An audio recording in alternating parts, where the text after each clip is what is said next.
Boa noite, meus amigos. Estamos aqui de volta. Iniciamos nosso programa, invocando novamente a Santíssima Virgem Maria e o Santo Padre Pio de Pietrelcina, para que intercedam junto a Deus, para que não se cometa nenhuma injustiça nesse programa. Falar em justiça, está aqui, recebo da Associação Vilas da Penha, Eduardo Mazer, presidente da Associação dos Moradores do Condomínio Residencial Vilas da Penha, uma comunicação aqui. Seguinte, através da justiça vencemos a primeira briga contra um dos tentáculos do Partido da Estrela. Essa vitória fechará essa enganação chamada Bancoop, ligada ao seu Berzoini e ao PT. No mais, trará à tona todas as falcatruas dessa turma para conseguir dinheiro para comprar outros deputados, pessoas e consciências. Aqui inicia uma verdadeira revolução nesse país. Inicia a revolução dos homens honestos e íntegros em busca de justiça e cidadania. Muito bem, seu Eduardo Mazer, é assim que se faz. Eu sempre achei que a justiça é um dos recursos mais formidáveis à disposição do cidadão. Às vezes não adianta você ficar falando, berrando, você tem que agir. E o instrumento normal de ação, numa democracia, só tem dois, na verdade. Ou você vai pela militância política ou você vai pela justiça. A militância política requer muito dinheiro, a justiça requer um pouco menos. Então, é o recurso do cidadão. Parabéns, Eduardo Mazer, parabéns, moradores do Condomínio Residencial Vilas da Penha. Também aqui outra carta notável que eu recebi aqui, do Alexandre Ribeiro. Carlos Olavo, peço umas informações se as tiver. Existe algum serviço de recrutamento de estrangeiros para lutar pelo governo da Colômbia ou de Israel?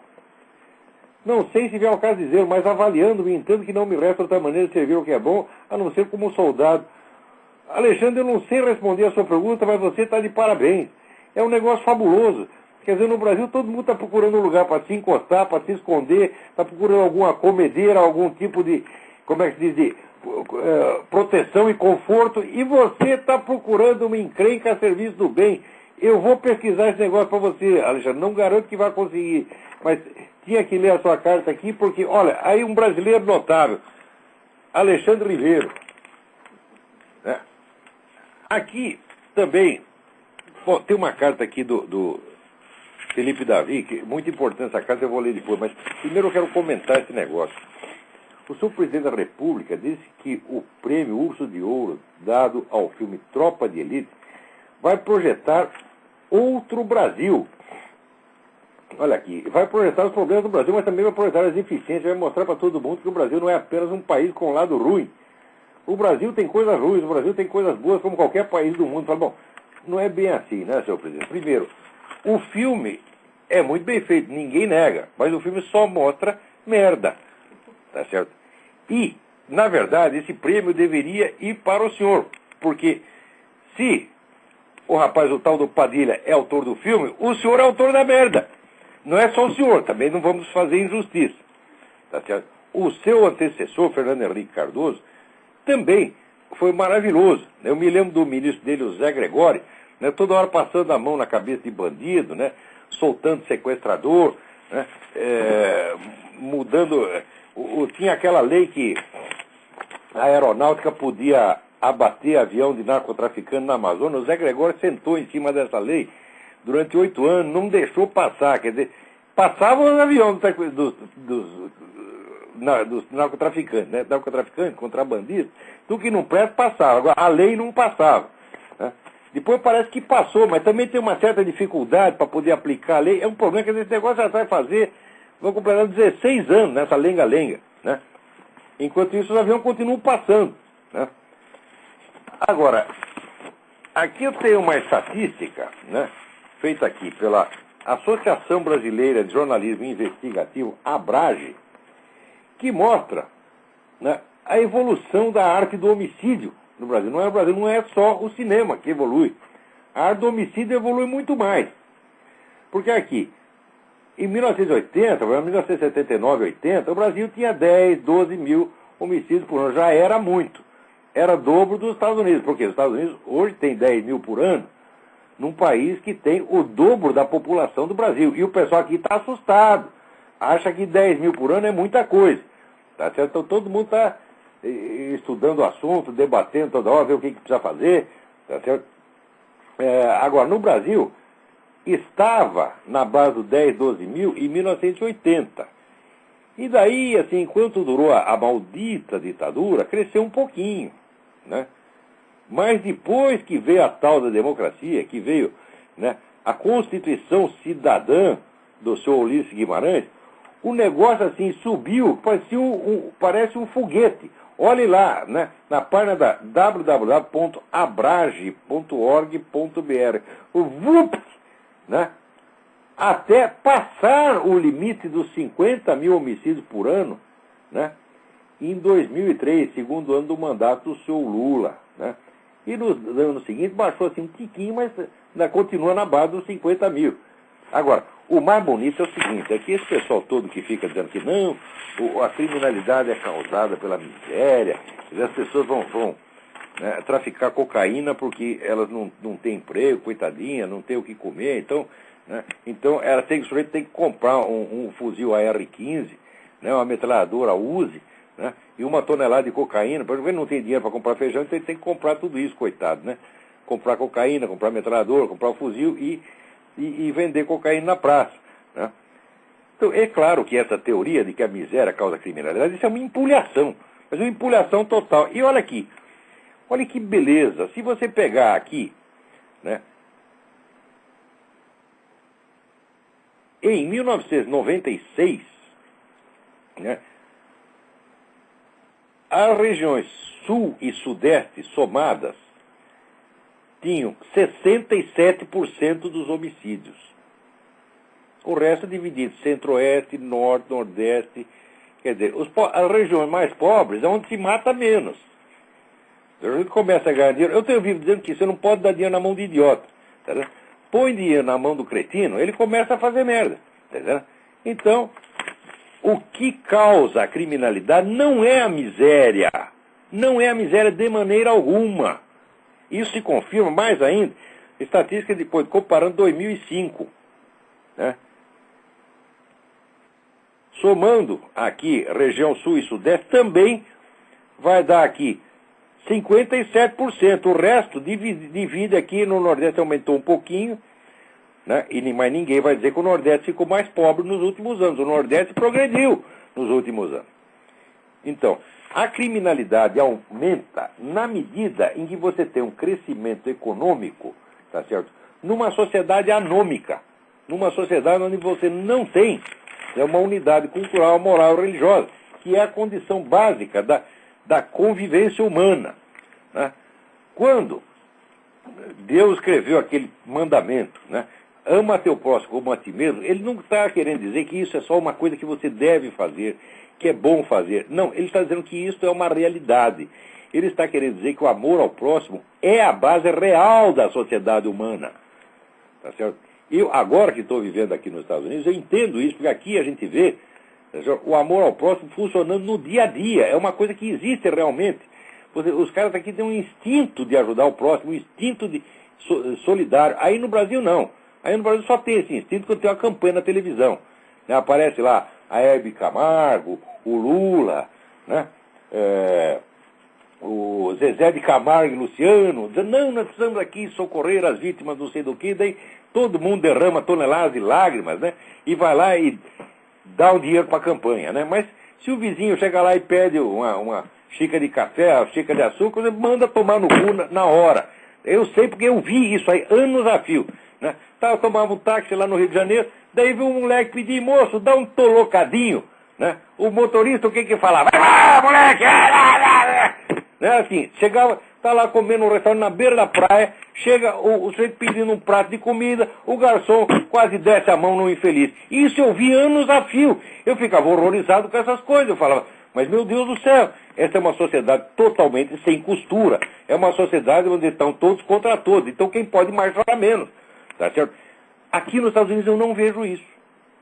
Exatamente ao contrário, pelo menos aqui, mais próximo do interior. Você não pode julgar os Estados Unidos pelos dois pontos que o brasileiro conhece. O Brasil conhece Nova York e Flórida. A Flórida é o México, porra. Só tem chicano lá e brasileiro. Tem brasileiro de monte. Quer dizer, você vem aqui para ver brasileiro. É incrível. Você gasta um dinheirão, né? Para vir aqui gastar dinheiro na loja e ver um monte de brasileiro, né? E dançar forró. Tá certo? E daí sai, né, volta para o Brasil falando mal dos Estados Unidos. O outro vai para Nova York. Nova York você encontra russo, chinês, japonês, indiano, né? Você só não encontra americano, pô. Não tem um americano na rua, tá certo? Aí você quer saber o que é americano, você tem que vir aqui pro interior, você tem que vir aqui para Richmond, você tem que ir para Georgia, você tem que ir pro Tennessee. Aí você vai saber o que é americano. Eu digo, olha, americano é um povo que tem amor no coração. Americano é um povo cristão. Esse negócio de evangelho, que todo mundo aqui só fala de evangelho, rapaz, um negócio impressionante. Os caras lêem a Bíblia todo dia, tá vendo? E aquilo não é para se fazer de bonzinho, porque o cara lendo a Bíblia aqui e citando a Bíblia, ele não vai parecer bonzinho, por quê? Porque todo mundo lê. Ele não vai parecer nem um pouco melhor que o outro. Então, a gente vê que o pessoal aqui tem um instinto de solidariedade. Tem igrejinha aqui, às vezes, igrejinha metodista aqui, a gente de vez em quando vai lá, tem muitos amigos lá, né? Olha, a primeira vez, eu até acho que eu já contei aqui nesse programa, primeira vez que eu fui na igreja, porque foi a primeira pessoa que eu conheci aqui, foi o pastor Simmons. O pastor Simmons era gerente do banco. Eu fui lá para ver o negócio do banco, daí tinha lá um homem gordinho, baixinho, falou, eu sou também pastor da igreja, você vai na igreja. Fui lá. Aquele primeiro dia os caras estavam fazendo a coleta para as crianças pobres do Brasil. Você imagina aqui, isso aqui é periferia de Richmond, é uma vilinha, né, da periferia de Richmond. Nunca passou um brasileiro, primeira vez que eles viram um brasileiro fui eu, né? Nem sabia o que era, não sabia distinguir se aquilo era gente, se era extraterrestre, que coisa que era. Estavam lá fazendo campanha para as crianças do Brasil, tá certo? Eu vejo aqui, toda semana, eles têm lá um negócio chamado Oportunidades para Servir. E metade da igreja vai lá costurar roupinha para criança pobre, vai fazer comidinha para os desabrigados. Eles passam metade da semana fazendo isso. Você não encontra um velho desocupado aqui. As velhinhas aqui, todas as velhinhas, tá certo? Dão o tempo todo dela para trabalho voluntário. É uma coisa maravilhosa. E é maravilhoso você ver também como essas pessoas se comovem quando elas ouvem falar que alguém teve um problema, né? Ah, teve lá uma inundação lá no Arizona, sei lá, no Raico Park, tá entendendo? As velhinhas aqui ficam chocadas, dizem, não, precisamos fazer alguma coisa. Quer dizer, é um negócio espontâneo, isso aí são centenas de anos, tá certo, de formação moral. É isto que falta no Brasil. O dia que vocês tiverem isto, vocês vão ter o dinheiro também e vão ter ordem social, o número de assassinatos vai baixar. Agora, se acha que a causa de assassinato é miséria, então você quer primeiro encher todo mundo de grana, tá certo? Ora, mas se o nego é assassino e você dá grana pra ele, o que ele vai comprar? Vai comprar armas melhores para matar mais gente, porra.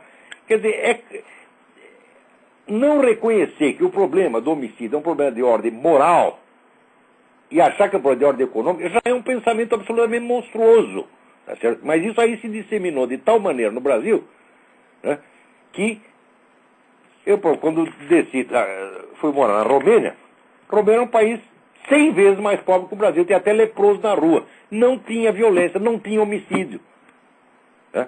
Quer dizer, é uma coisa chocante dizer que a miséria causa homicídio. A miséria pode causar o sujeito bater carteira, né, roubar uma linguiça no mercado para fritar para o filho dele. É isso aí, mas sair matando 50 mil por ano? Ora, porra! Então aqui, né, o prêmio, né, Urso de Ouro, aqui eu suponho para o senhor o prêmio Amigo Urso, para você e para a FHC, e para seus respectivos ministros da Justiça, tá certo? Bom, vamos em frente. Agora tem aqui a carta, peraí, tem alguém aí na linha. Alô? Alô? Sim. Olavo? Eu? Aqui é Eduardo Paiva do Rio de Janeiro, tudo bem? Tudo bem? Tudo bem. Olha só, sobre isso que você está falando aí da violência e tudo, eu não sei, eu tinha uma opinião um pouco diferente. Eu acho que a violência, ela está muito ligada, pelo menos no Brasil, ela está muito ligada à impunidade. Mas só 2% dos assassinatos no Brasil, eles são punidos. Então, se uma sociedade não pune nem assassino, como é que Olha, você tem razão, mas a impunidade é um fator multiplicador, ela não é a causa inicial. É? Quer dizer, por exemplo, o fato de não haver punição, vou fazer uma pergunta para você. Se você estrangular o seu vizinho, você não vai ser punido. Por causa disso você vai estrangular? Claro que não. Quer dizer, a impunidade em si não causa o crime, ela facilita. Então, se houver já um estado de decomposição moral, de anomia, como se anomia quer dizer falta de normas universalmente reconhecidas pela população. Num estado de anomia, mais impunidade, fala, bom, aí juntou a fome com a vontade de comer. Quer dizer, os dois fatores existem, você tem razão. Concordo. É a sociedade que cultua a malandragem, a esperteza, né? Então, por isso que eu acho complicado você ser uma pessoa que ajuda os outros no Brasil, porque você acaba passando por otário. Mas é isso mesmo, Eduardo, é isso mesmo. Olha, eu sou um homem de 60 anos, eu não nasci ontem. Toda vez que eu vi alguém querendo fazer uma coisa boa e de boa intenção, o pessoal maliciava e ria. Você não pode ser bom no Brasil, é proibido ser bom. Você tem que ser malicioso, tem que ser mentiroso, tem que ser filha da puta. Quer dizer, o problema no Brasil começa na educação doméstica. As mães ensinam as filhas, né, a manipular o marido. O pai ensina o filho a enganar a mulher. Você está entendendo? É assim, porra. Mas, olha só, é uma sociedade baseada no ódio mútuo e na inveja. Se você um dia tiver oportunidade, Santo Agostinho escreveu páginas imortais sobre a sociedade humana, e ele mostra ali que o amor é a base da sociedade humana, a base verdadeira, não é a base ideal. Sem o amor ao próximo não existe a sociedade humana. Concordo. Agora, olha só, um caso prático. Eu emprestei um dinheiro para um amigo meu, aí foi passando o tempo, o cara nada. E todo dia, enquanto o cara na rua, o cara bebendo, o cara fazendo... E quer dizer... Tá ruim, hein? Como é que você pode ser um cara solidário numa situação dessa? É impossível. Não, aí é o seguinte, para superar essas coisas, você tem que ser um pouco santo, porque você vai ter que ter uma paciência fora do comum. O número de sujeito que já aprontou cachorrada comigo, não dá para contar. Você está entendendo? Então, sabe o que a gente faz? Segue o conselho do Evangelho. Você reze por eles. É verdade. Reze para a pessoa descobrir um caminho melhor. Quer dizer, você vai ter que devolver o mal com o bem. Não tem outro jeito. Olha, Olavo, eu acho... Pô, eu apoio as pessoas que ajudam as outras. Eu acho que é por aí mesmo. Agora, eu só consigo ajudar instituições que eu vejo assim fora do Brasil. Olha, vou te dar uma sugestão. Não ajuda instituição nenhuma. Eu não colaboro, no Brasil não colaboro para campanha nenhuma de merda nenhuma. Eu dava dinheiro pro pobre na rua. O sujeito vinha, pedia R$2, eu dava 20. E dou com prazer. Por quê? Porque eu sei que se o sujeito for beber, ele vai beber a pinga dele, tá entendendo? Com o dinheiro que eu dei para ele, que o importante é dele. Ele tem todo o direito de beber a pinga dele, porque eu dei o dinheiro para ele para isso. Agora, se você contribui para a campanha, isso aí vai terminar no bolso de deputado, tá entendendo? Vai terminar no bolso de canalha, filho da puta, aproveitador rico. Então, não colaboro campanha nenhuma. Esmola direto. Né? Olá, não tem uma criança na rua no Brasil que não esteja sendo explorada por um adulto. Não tem. É mesmo. Por um só não, às vezes tem 20. Mas, Eduardo, tem que passar adiante que tem mais gente na fila aqui. Obrigado pela sua colaboração. Abraço. Eu peço aqui às pessoas que telefonam, por favor, sejam rápidas, porque tem gente na fila e tem um monte de assunto. Comecei aqui, é tanto atropelo que até esqueci um aviso importante. Atenção, dia 4 de março, terça-feira, 4 de março próximo, terça-feira, às 20 horas, haverá o lançamento dos livros do filósofo germano-americano Eric Voegelin, Reflexões Autobiográficas e Hitler e os Alemães.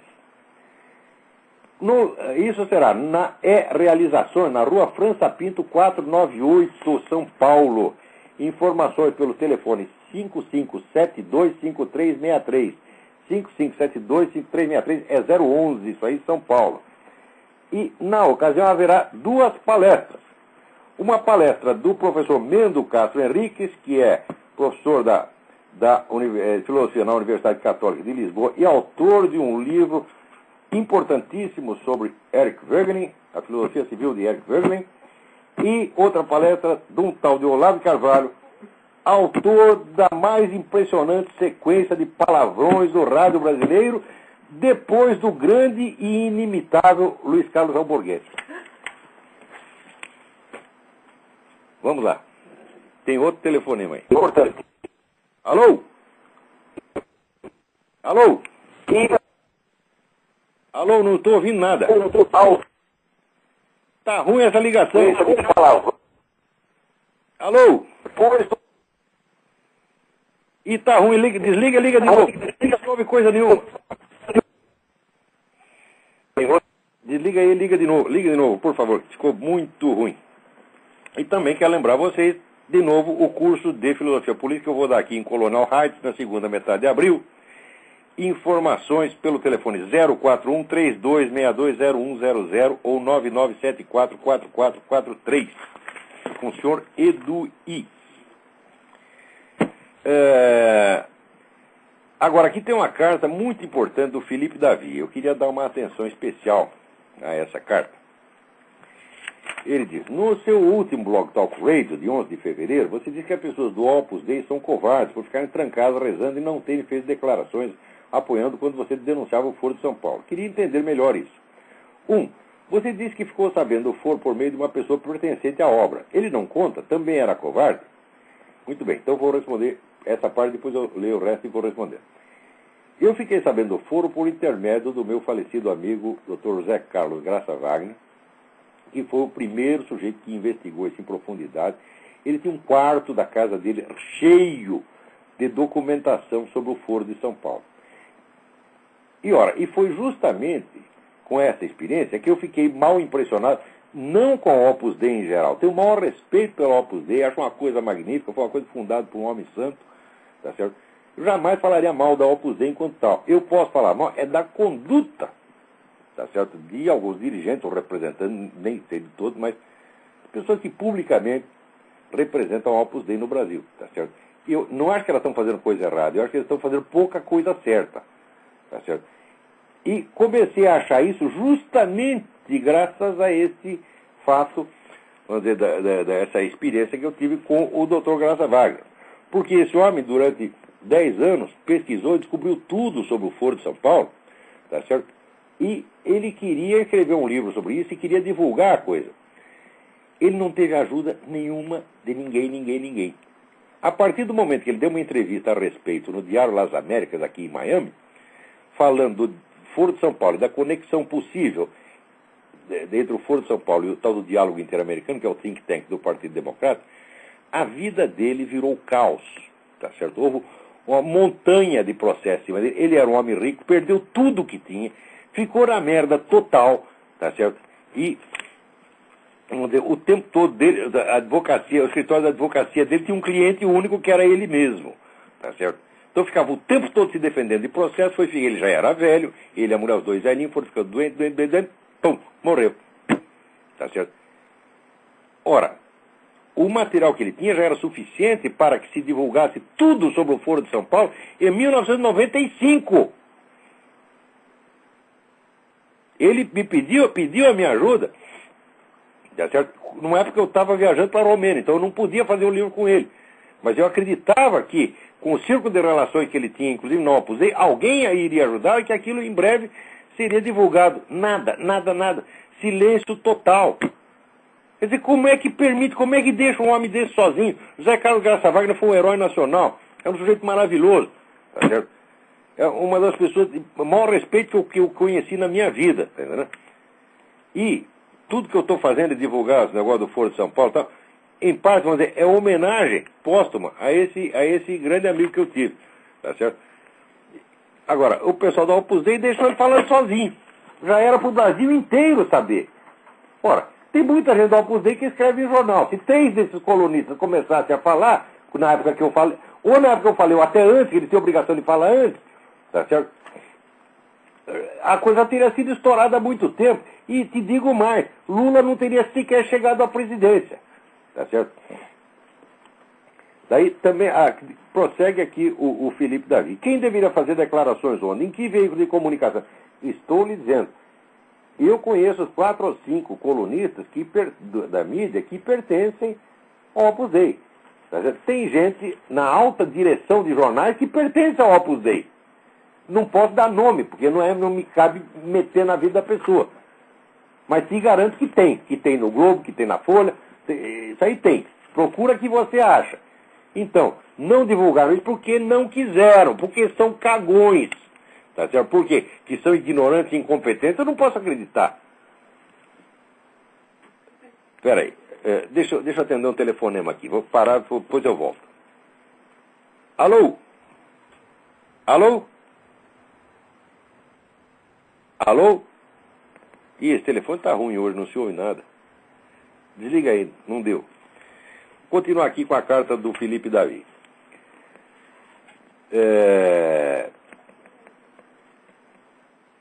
Ele pergunta assim, os cristãos devem sair por aí mimetizando o Olavo de Carvalho, chamando todos os esquerdistas de filhos da puta. Olha, até que não seria má ideia. Ou deve tentar converter os filhos da puta. Falaram, meu filho, converter não adianta nada. Não adianta nada, o sujeito vai lá na igreja, confessa, comunga, vai na missa e continua fazendo a mesma merda, você não sabe. Você nunca ouviu falar em Frei Beto? Nunca ouviu falar em Leonardo Boff? Olha, o mentor, tá certo? O PT nasceu de dentro da Igreja Católica, nasceu da teologia da libertação dentro da Igreja Católica. Quer dizer, botar os negros na Igreja Católica não adianta nada. O problema não é quem você tem que botar dentro da Igreja Católica, o problema é quem você tem que tirar de lá de dentro. O que está faltando não são conversões, são excomunhões. Você está entendendo? Botar um monte de gente para fora. Tá certo? Porque senão isso vira um bordel como já virou. Ora, se você estudar o problema, vamos dizer, da penetração da KGB dentro da Igreja Católica é uma coisa que remonta aos anos 30 e que deu os seus frutos no Concílio Vaticano II. É uma história de horrores, tá certo? Que é contada pelo historiador espanhol Ricardo de la Cierva no livro Las Puertas del Infierno. Eu considero um dos grandes livros de história da Igreja. Ele escreveu uma trilogia que começa com Las Puertas del Infierno. Tá certo? E ele fala ali também, vamos dizer, do fim da desmoralização da teologia da libertação. Mas desmoralização em que termos? Foi desmoralizado dentro da igreja, tá certo? Mas ninguém foi excomungado. O Leonardo Boff nunca foi excomungado, Frei Beto nunca foi excomungado, saíram porque quiseram.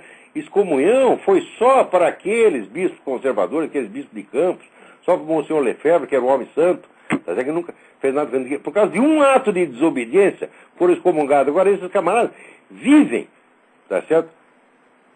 Traindo a igreja o tempo todo, vendendo a igreja para o inimigo, e nunca são excomungados. No máximo, chama lá em Roma, passa um pito assim, meu filho, você modera um pouco, né? O próprio Papa atual, tenho grande admiração pelo Papa atual, mas ele, quando era cardeal Ratzinger, ele fez muita merda, fez muita merda. E uma delas é a seguinte, chamava o pessoal da teologia da libertação e passava pito paternal, pedia um silêncio obsequioso. E silêncio obsequioso, porra? Quer dizer, o decreto papal não é muito claro, o decreto de Pio XII e João XXIII não é muito claro, colaborou com o regime o Partido Comunista, você está fora, está excomungado automaticamente? Ora, agora, se o cardeal se recusa, vamos dizer, a cumprir o decreto papal, também está em erro ele. Quer dizer, é excessiva a tolerância para com essa comunistada e uma intolerância de ferro para aqueles cujo único erro foi seguir a tradição da igreja. Olha, eu não pertenço a nenhum desses grupos conservadores, nem sede vacantista, nem coisa nenhuma, tá certo? E vou confessar para vocês, às vezes eu acho que a conversa deles é uma chatice, você está entendendo? Mas eu não vi que nenhum deles fez nada de mal. E ao contrário, nesse meio eu conheci pessoas santas, que nem o falecido doutor Júlio Fleshman. Um sujeito notável, que era um camarada judeu que se converteu ao catolicismo, e foi uma coisa incrível, porque ele entrou na Igreja Católica e a Igreja Católica sumiu, no dia seguinte.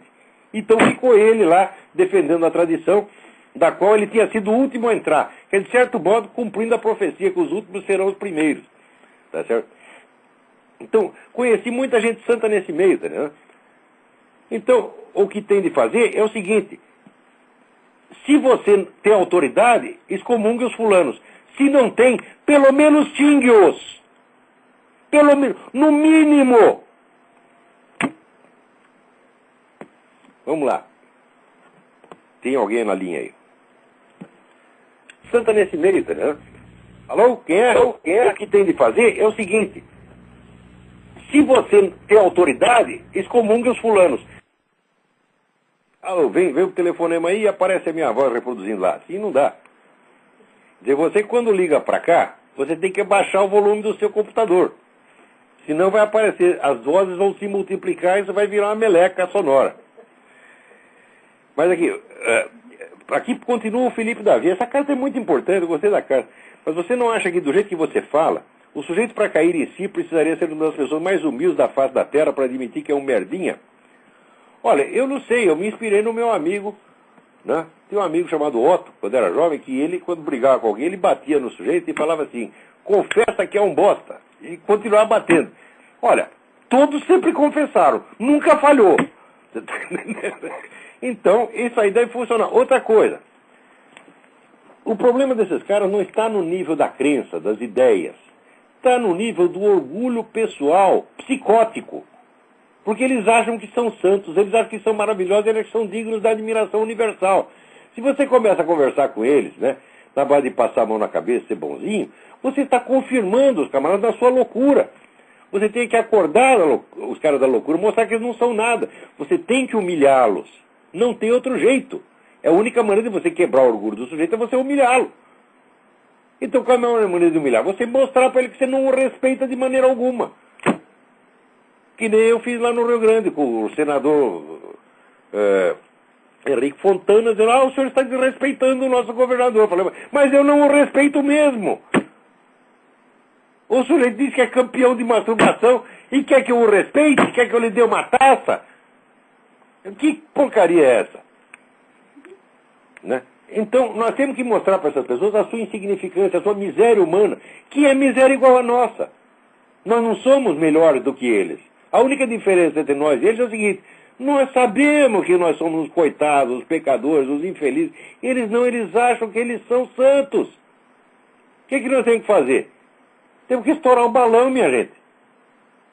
Então você é um bosta mesmo. Você está entendendo? Vamos lá.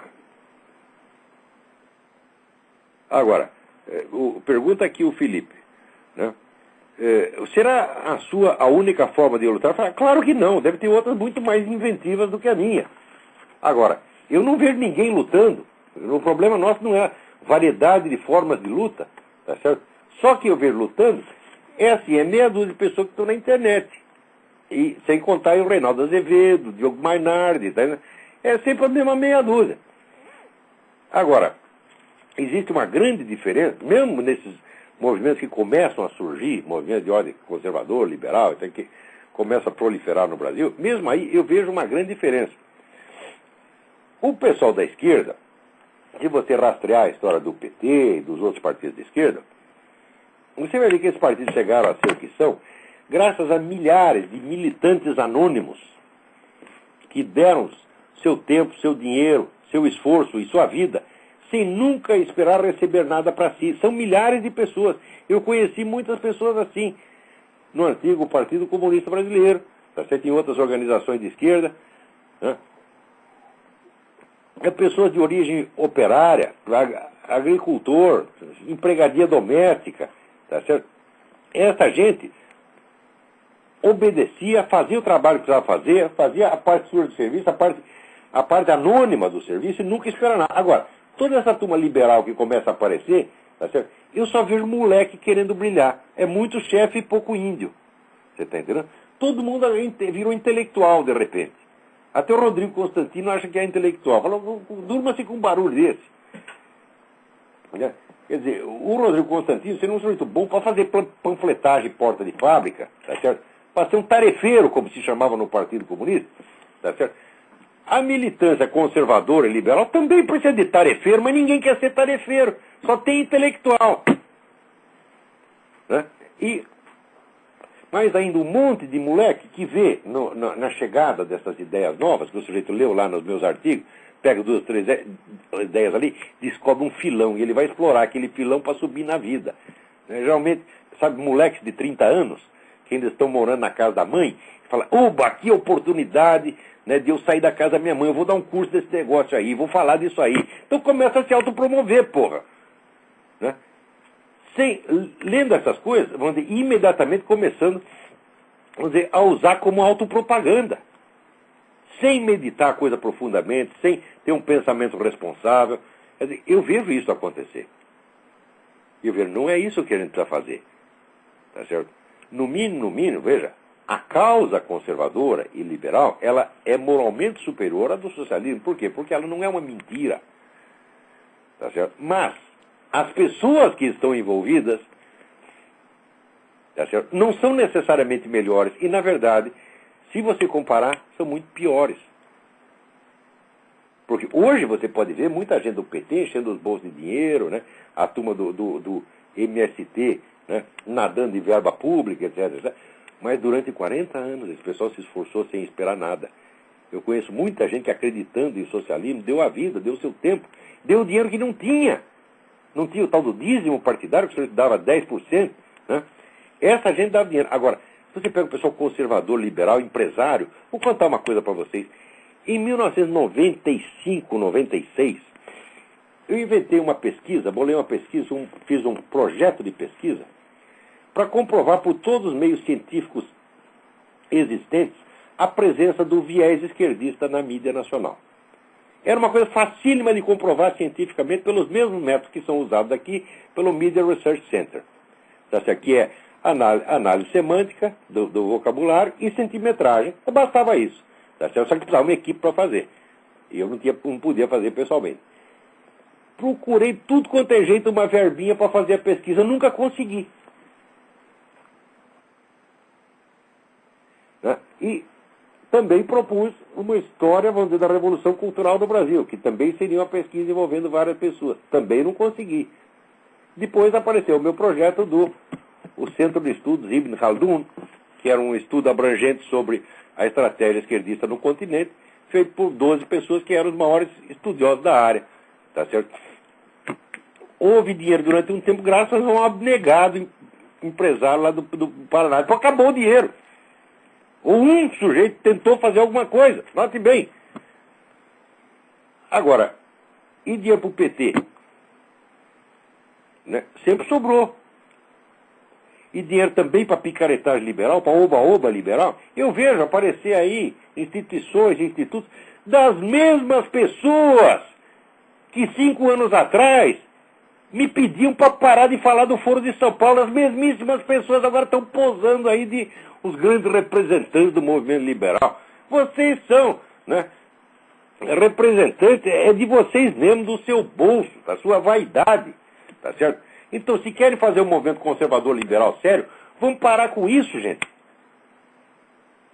Tá certo? Então, o Davi tem razão, quer dizer, não é uma coisa de você sair alardeando, não, realmente você tem que se preparar, mas quando eu critico o silêncio, não é de pessoas jovens, são de homens da minha idade, homens de 50, 60, 70 anos, tá certo?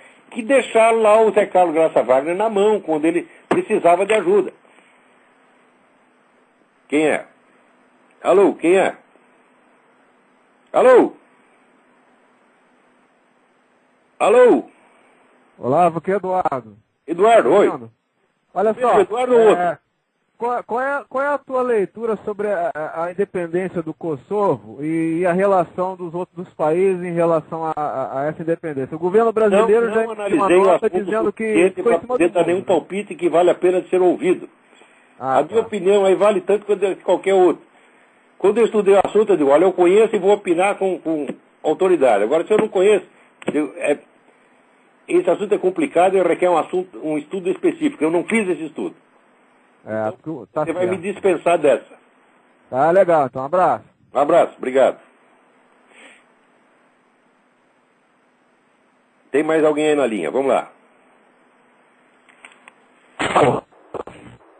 Alô? Alô? Alô? Oi,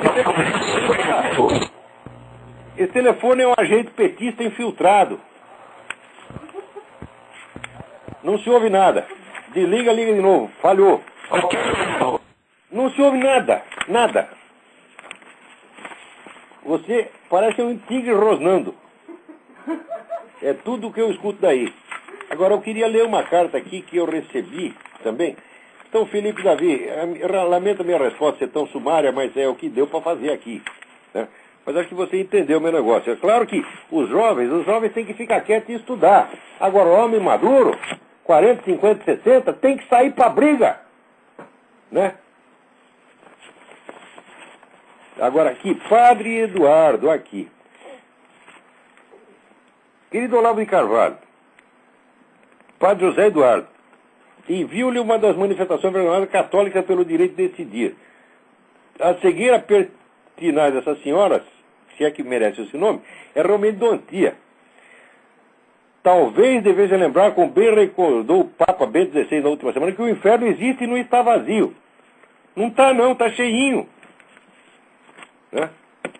Está cheinho de que eles já estão requerendo lá um pedaço da Amazônia.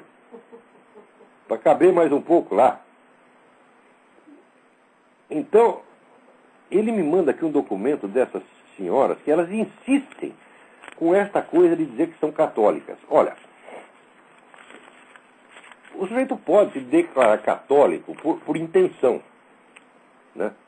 Então, embora não frequente a igreja, né? Não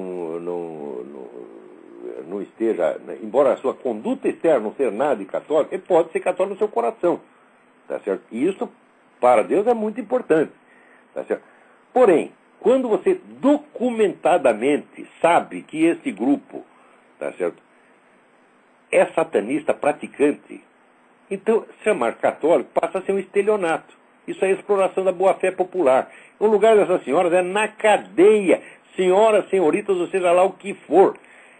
Tá certo? Isso aqui é um bando de filho da puta, tá entendendo? Vigarista.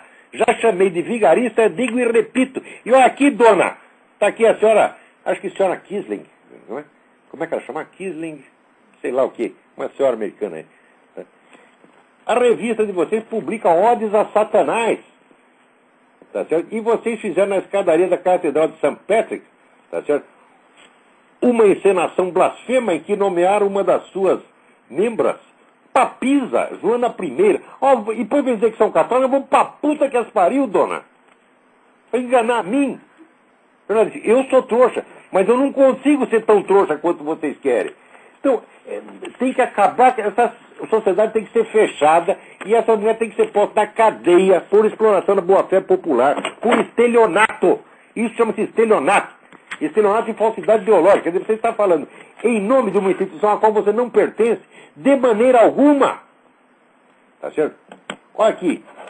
Eu posso ser o maior filho da puta da paróquia, mas eu, no meu coração, tá certo? Eu sempre fui católico, pertenço à igreja de coração. Agora, minha mulher é protestante, então eu vou no culto protestante também. E quem vai me encher o saco por causa disso? Uma merda vocês. Hã? E não tem que dar satisfação nenhuma para vocês. Tá certo? Vamos ver.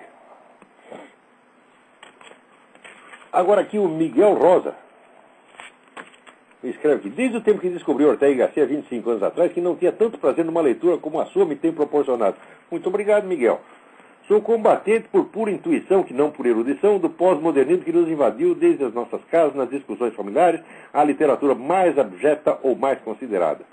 Temos esse combate em comum. Por isso escrevo para dar o meu contributo modesto e possivelmente impróprio, já que o português do Brasil evoluiu de forma diferente.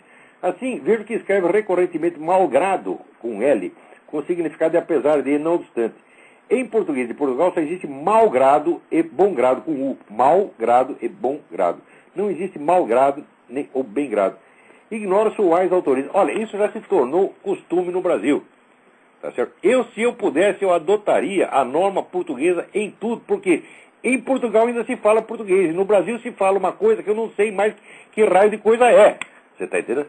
Mas, infelizmente, esse é o idioma dos jornais nossos. Então eu sigo muitas vezes, né, aquilo ou por automatismo, tá certo? Que eu também sou uma besta quadrada e me deixo Maria vai com as outras, tá certo? Muitas vezes me ferrei, falei besteira por simplesmente acreditar passivamente no que se dizia. Né? Eu lembro quando eu acreditei naquela história do Papa de Hitler, do livro do John Cornwell, né? Que era um livro que tem um monte de mentira, mas eu li o livro e acreditei. Achei que o sujeito era de boa fé. Depois descobri que era um charlatão, que ele nunca tinha feito pesquisa nenhuma, que ele tinha ido 2 vezes na biblioteca do Vaticano e ficou 20 minutos lá. Tá certo? Também, né, aquele tal do Júlio Chiavenato, que fez aquela pesquisa sobre a Guerra do Paraguai, falava horrores do governo imperial do Brasil, horrores. Eu li aquilo, fiquei impressionadinho, de cabelo em pé, acreditei naquela merda toda. Daí apareceu outro historiador que fez o livro, esqueci o nome do outro historiador, o livro chamado Maldita Guerra, em que ele fazia o reexame de cada coisa, a afirmação do Chiavenato, e era tudo furado, tudo mentira, tudo propaganda. Então, olha, a gente não pode acreditar na maioria jamais, sobretudo quando a maioria está infectada dessas ideias esquerdistas e tal. A gente nunca pode aceitar, vamos dizer, a opinião dominante em nada, não pode acreditar nela.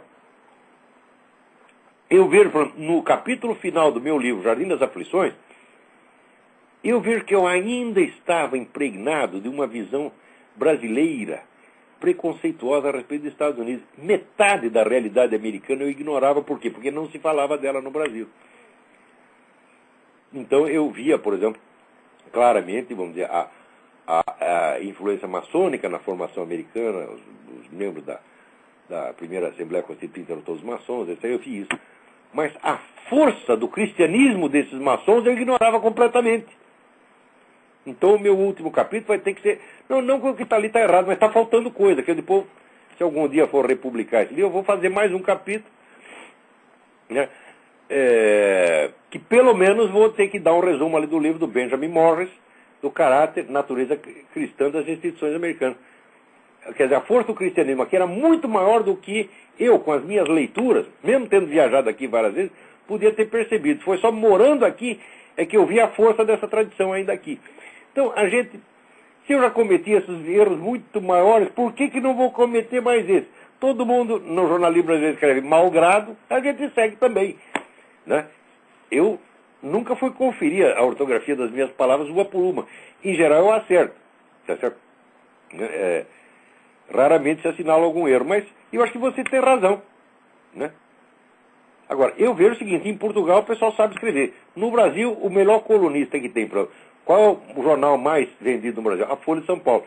Quem é o melhor colunista? João Pereira Coutinho, escreve maravilhosamente. Escreve maravilhosamente porque é português. Você está entendendo? Porque se fosse brasileiro já estava fazendo merda. Porque a literatura no Brasil acabou. Vamos lá, tem mais alguém aí? Alô, Lavo. Alô? Como é que vai? Tudo bem? É o Alex da Flórida. Alex. Tudo bem? Olha, eu tentei procurando aqui o documentário sobre o documentário que o Collor fez aqui em 93. Aquele negócio do Collor, esse é muito importante. Você descobriu? Eu tenho que ver com alguém que morava aqui nessa época aqui para ver se lembra do canal que foi apresentado. Nessa época até o Luciano do Vale tinha um canal de televisão aqui também, tentou aqui o negócio aqui. E esse canal passou? Esse canal exibiu esse documentário? Esse canal passou, aqui é um canal que eles apresentam programas de todos os países, né? O Luciano do Vale, você falou? O Luciano do Vale tinha um canal nessa época aqui. Eu tenho que ir a Miami aí, ver se eu encontro aí com o pessoal que então, veio. Quem tiver alguma informação a respeito, dê uma força aí pro Alex, que ele está pesquisando esse negócio. Isso é muito importante, os brasileiros têm que saber disso aí. Não tem sentido só os americanos saber do que se passa no Brasil, porra. É, isso mesmo. E outra coisa, você viu um filme que ele apresentou aqui nos Estados Unidos, chama Trade? Sobre Trade é um filme magnífico. Lá fala que de 50 a 100 mil crianças são sequestradas no México e 1 milhão no mundo. É uma coisa horrorosa. Assistem esse filme. Trade. O ator Kevin Bacon, né? Que não é o Kevin Bacon? Eu sei lá o nome do... Kevin Kline. Que Kevin Bacon? Kevin Kline. Dá um show, ele faz um personagem magnífico, que é um personagem, vamos dizer, de aparência modesta, mas com muita grandeza interior que vai aparecendo aos poucos. É maravilhoso o filme. Aquilo é uma lição, gente. É um alerta e uma lição. Trade. Quer dizer, comércio, é comércio de criancinha. Isso está acontecendo muito no Brasil e a máfia russa é que domina o mercado no mundo. Eles trazem da Europa, lá da Polônia, da Rússia, até de países da Ásia. Exatamente, uma garota polonesa que é vendida lá junto com o garotinho japonês. Isso, eles dominam o mercado de crianças num país comunista. Exatamente. É isso aí, Olavo. Então, agradeço muito pelo seu interesse e espero que você tenha sucesso na sua pesquisa aí. Eu vou continuar. Nos faça o favor de nos manter informados. Isso é muito importante. Vou continuar procurando aqui, fazer contato com o pessoal aqui que vive aqui aí há muito tempo aqui, para tentar aqui a gente localizar esse documentário e assim que eu tiver alguma coisa certa eu entro em contato com você. Muito bom, muito bom. Um grande abraço, senhor. Abraço, tudo de bom aí. Tudo bom para você também, claro. Obrigado. Deixa eu ver, peraí, o que mais temos aí?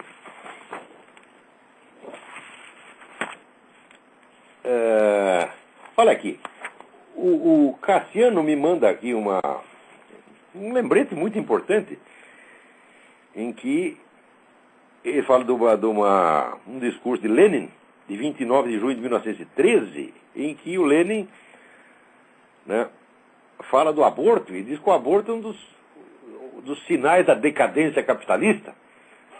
Você vê como é que é esse pessoal revolucionário, né? Eles usam tudo. Quer dizer, é por isso que eu digo que você não pode captar a natureza da ideologia revolucionária só pelo conteúdo, né, efetivo do que eles dizem. Você precisa pegar a forma de raciocínio e a estratégia de raciocínio que está por trás. Tá certo? Por quê? Você vai encontrar o comunismo vai ser ora abortista, ora anti-abortista, conforme lhe convenha. Assim como o comunismo não é nem a favor da violência, nem contra a violência. Ele não é a favor do roubo, nem contra o roubo. Tá certo? Ele pode roubar ou pode denunciar o roubo conforme lhe interesse. O movimento revolucionário não é só comunista, atenção, porque o movimento revolucionário começa muito antes do comunismo e se prolonga para além do comunismo. Hoje você tem uma forma, como disse o Papa, esse materialismo militante, esse anticristianismo militante que tem hoje aqui, é pior até do que o comunismo. Tá certo? Então, o movimento revolucionário, ele se aproveita de tudo. Quando ele vê que tem um tipo de crime que ele não está praticando no momento em que não lhe interessa, então ele acusa, né, o adversário. Agora, se aquele crime passa a lhe interessar, ele comete aquilo e continua acusando o adversário. É sempre assim. Quer dizer, esses caras são absolutamente onipotentes, eles estão por cima de tudo.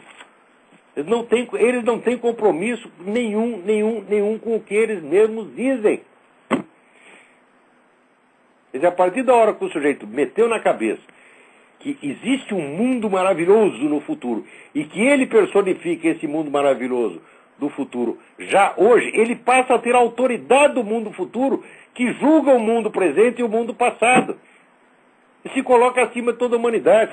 Isso é a lógica interna do movimento revolucionário. Quer dizer, que é exatamente isso que eu tenho analisado, quer dizer, a análise da estrutura do pensamento revolucionário, não do conteúdo. O conteúdo variou muito ao longo dos tempos.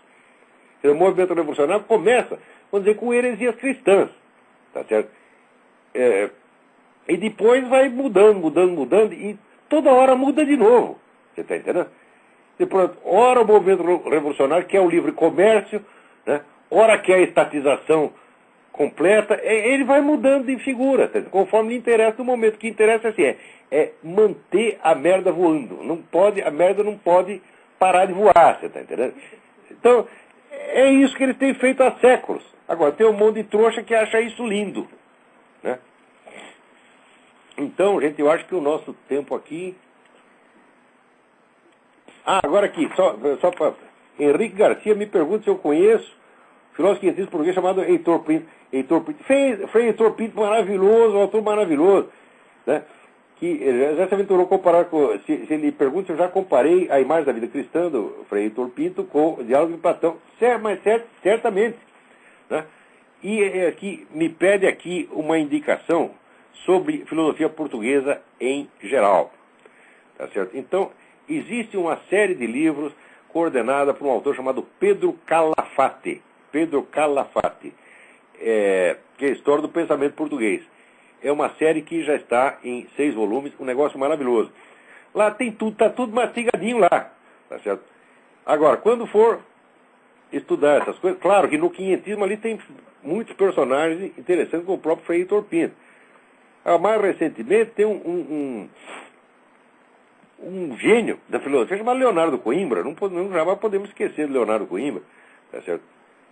E, quer dizer, tem muitas pessoas interessantes ali no pensamento português. Certamente a intensidade da atividade filosófica em Portugal é uma coisa que não se compara com o Brasil. Quer dizer, os portugueses, eles pensam, eles refletem sobre sua própria história, têm uma consciência histórica profunda e um senso de responsabilidade, inclusive pelo seu próprio passado português, que é uma coisa que no Brasil é impensável. Que no Brasil, todo mundo parece que assim, que a história começou ontem, começou com ele, né? Todo mundo é Adão no paraíso, é o novo Adão, né? A história começa com o advento, né? Digamos, Rodrigo Constantino, o José Cristaldo, né? Ou esses petistas de merda, né? Então, quer dizer, não respondem pelo passado das correntes culturais que eles mesmos representam. Então, dá uma olhada lá no livro do Pedro Calafate e você não se arrependerá. Vamos ver se dá tempo de atender mais um telefonema aí. Quem é? Alô? Alô? Olavo? Eu? É o Alfredo do Rio. Tudo bom, Olavo? Tudo bom, Alfredo? Olavo, é o seguinte, eu tô com a revista aqui, a revista Playboy do mês de fevereiro, a Playboy brasileira, e saiu uma matéria sobre a direita bossa nova. Então essa matéria, Olavo, é o seguinte, ela mostra que são filhos de velhos políticos brasileiros, né? O Rodrigo Maia, filho do César Maia, o Paulo Bornhausen, filho do senador Bornhausen, do PFL, né? O namorado da Adriane Galisteu, o Fábio Faria, o neto do ACM também, o Antônio Carlos Magalhães Neto, todos eles apontados como netos e filhos de políticos de direita. Na verdade, nenhum deles se reconhece como direita e conservador. Todos eles, na verdade, se consideram liberais, no sentido de comportamento. Eles só admitem o liberalismo, o conservadorismo na questão econômica, mas comportamental, todos eles são extremamente liberais, como qualquer político de esquerda. Mas é exatamente, pessoal, vamos dizer, isso é parte integrante do movimento revolucionário, quer dizer, o pessoal que quer realizar todo o programa cultural e civilizacional da esquerda, só que quer fazê-lo pelo livre mercado. Exatamente. Eu aprovaria, porque Lenin também usou o livre mercado quando lhe interessou. Exatamente, Olavo. Então, quer dizer, nós não temos direita, representante de direita e conservador na nossa política brasileira, Olavo. Infelizmente. Aí é que tá, o pessoal quer conservar apenas a sua posição social. O filho, revista Playboy do mês de fevereiro brasileira, você vai ver a declaração do Paulo Bornhausen. O filho do César Maia, nós estamos a pé mesmo, Olavo. Estamos mesmo abandonados em representação política brasileira. A luta mesmo vai ser feita mesmo na internet e nos... Tem que começar pela luta cultural e moral. Cultural, moral e religiosa. Ok. Não é no campo político ainda. No futuro será político, mas agora não. Olavo, foi um prazer te conhecer. Como o meu amigo Andrei Pleixo. Andrei Pleixo é um filósofo. O mais importante filósofo romeno. Ele era ministro das Relações Exteriores da Romênia. Uma vez ele chegou para mim, puxou num canto e disse: olha aqui, nós temos que restaurar o movimento conservador com a ressalva de que não há mais nada para conservar. Pois é, exatamente.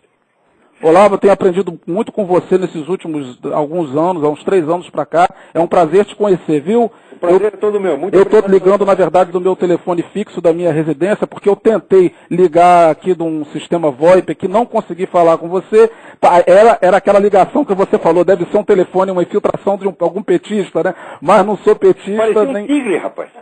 Mas semana que vem eu vou tentar melhorar aquela ligação VoIP, mas eu estou ligando aqui do meu fixo aqui. Eu precisava falar com você. Obrigado. Um prazer e muito prazer mesmo. Um abraço. Eu peço desculpas a todos cujos e-mails não foram lidos e comentados, e a todos que não conseguiram falar. A gente está fazendo o que pode, gente. Vamos continuar nos esforçando. Vamos ver o que dá. Então, muito obrigado a todos e até a semana que vem.